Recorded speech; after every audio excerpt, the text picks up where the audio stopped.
Bonjour et bienvenue dans cette vidéo. On va vous parler de la vitamine D, comment ça marche, à quoi ça sert, est-ce que vous êtes carencé en vitamine D?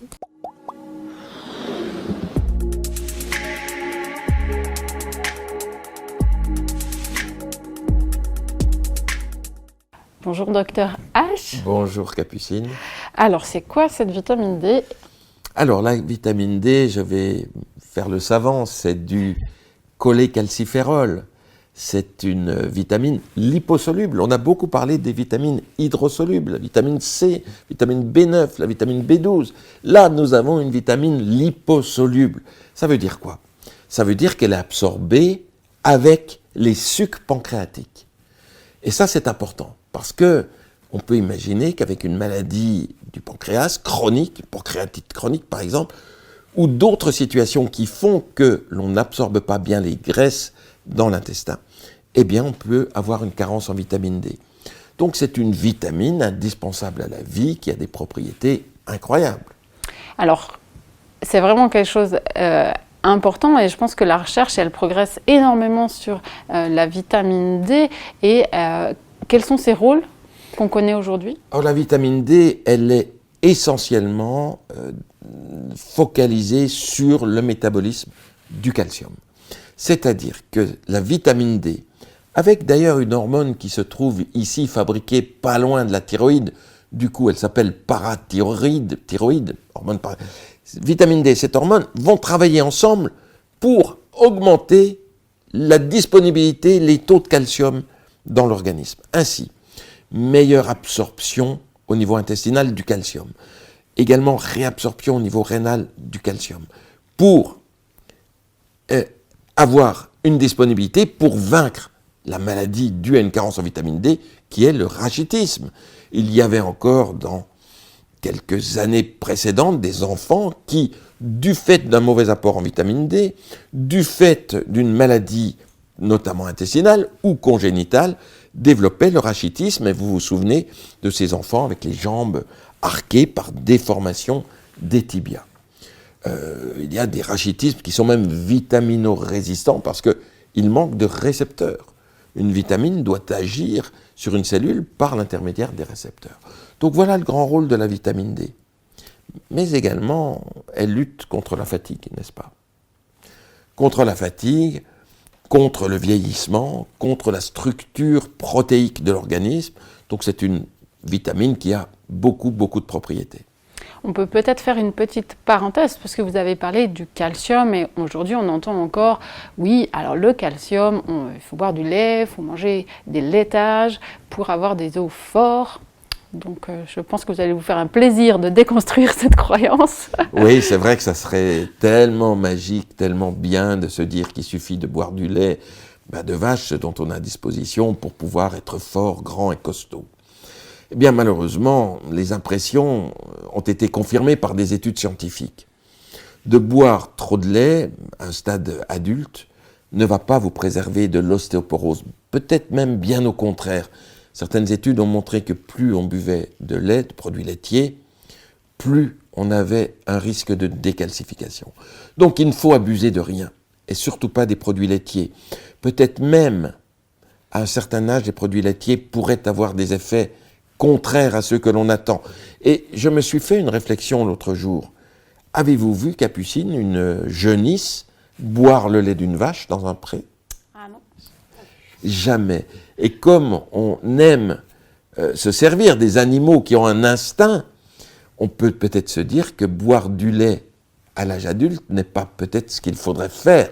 Alors bien sûr, il y a le plaisir, il y a les fromages, il y a la culture française autour des produits à base de lait, mais il ne faut pas abuser et il ne faut pas s'en servir comme des éléments de traitement. Et surtout pas pour renforcer ses os. Et surtout pas pour cela. Puisque aussi ce qu'on sait, c'est que c'est sous l'effet de la contrainte que l'os va se renforcer. Et il y a eu des études qui ont été faites chez des cyclistes et des coureurs, et les cyclistes ont des os moins denses que les coureurs, puisque les coureurs vont avoir plus de contraintes sur leurs os qui vont entraîner un renouvellement osseux, alors bien sûr avec la vitamine D qui va nous intéresser. Si vous êtes intéressé pour aller plus loin, on vous a préparé une vidéo bonus avec 5 vitamines que vous allez pouvoir prendre au quotidien et 2 bonnes habitudes à essayer pour améliorer votre santé. Vous retrouverez cette vidéo bonus juste en dessous dans le lien que vous pourrez télécharger. Revenons maintenant un petit peu à la vitamine D. Comment elle est produite? Ah oui, ça c'est très important. C'est une vitamine qui porte pas bien son nom, je devrais dire, puisque une vitamine, c'est une substance dont l'organisme a absolument besoin, dont l'organisme ne peut se passer puisqu'il ne pourrait pas vivre sans une vitamine, et qui n'est pas produite par notre corps. Or, la vitamine D est produite par notre corps, mais pas spontanément, sous l'effet des rayons du soleil. En effet, les rayons ultraviolets B, ceux qui donnent le coup de soleil, sont ceux qui vont permettre à la peau, c'est une fonction de la peau et j'en suis fier en tant que dermatologue, vont permettre à la peau de fabriquer la vitamine D. Et donc il faut s'exposer un minimum pour produire de la vitamine D. Donc ce qui se passe aujourd'hui, c'est qu'il y a eu des recommandations par rapport au soleil de moins s'exposer. En plus, on se retrouve aujourd'hui à avoir beaucoup de métiers d'intérieur et du coup ne plus du tout être exposé au soleil. Et c'est comme ça qu'on va arriver à des carences en vitamine D. Et aujourd'hui, quelles sont les recommandations pour avoir suffisamment de vitamine D? De vitamine D. Alors, est-ce qu'il faut s'allonger au soleil pendant 1 heure, 2 heures?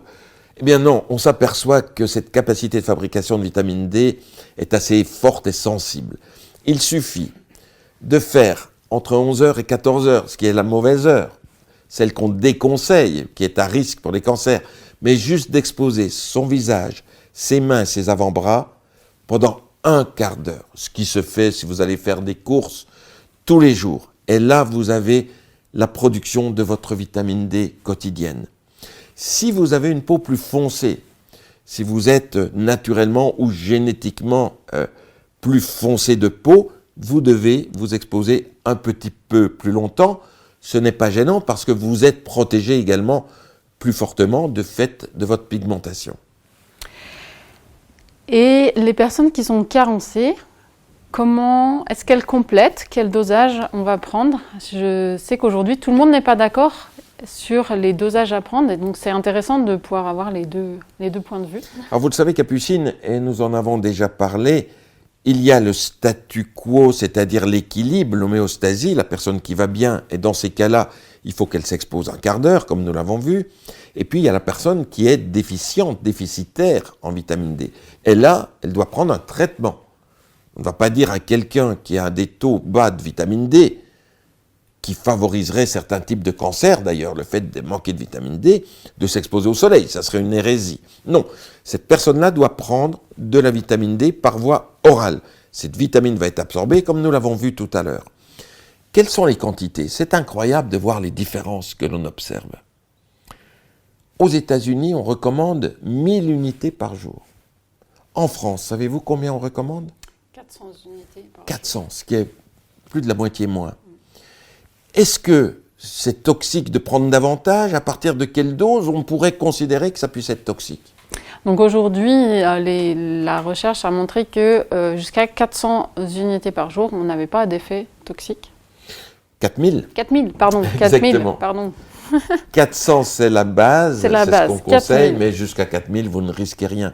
Et donc, on voit même des médecins recommander 5000 unités par jour aux personnes sans risque, même sans risque de surdosage.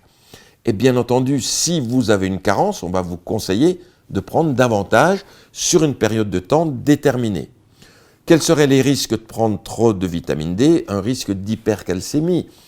Mais je dois dire que ce risque est quand même très très faible.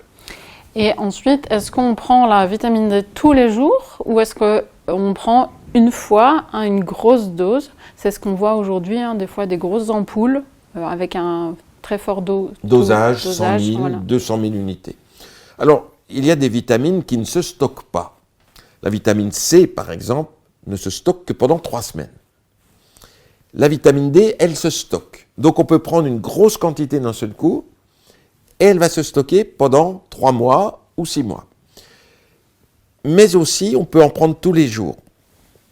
Et si on prend tous les jours de la vitamine D, on va avoir un effet sur l'immunité qui sera supérieur à la prise une fois par trimestre ou une fois par semestre.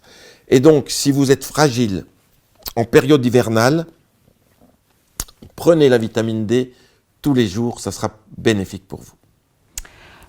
Voilà, j'espère que cette vidéo sur la vitamine D vous a plu, que vous avez mieux compris comment on la produit, comment vous pouvez la produire vous-même et compléter si vous avez des carences et son rôle sur notre squelette, mais aussi et surtout sur notre immunité qui, je pense, en ce moment a besoin d'être stimulée.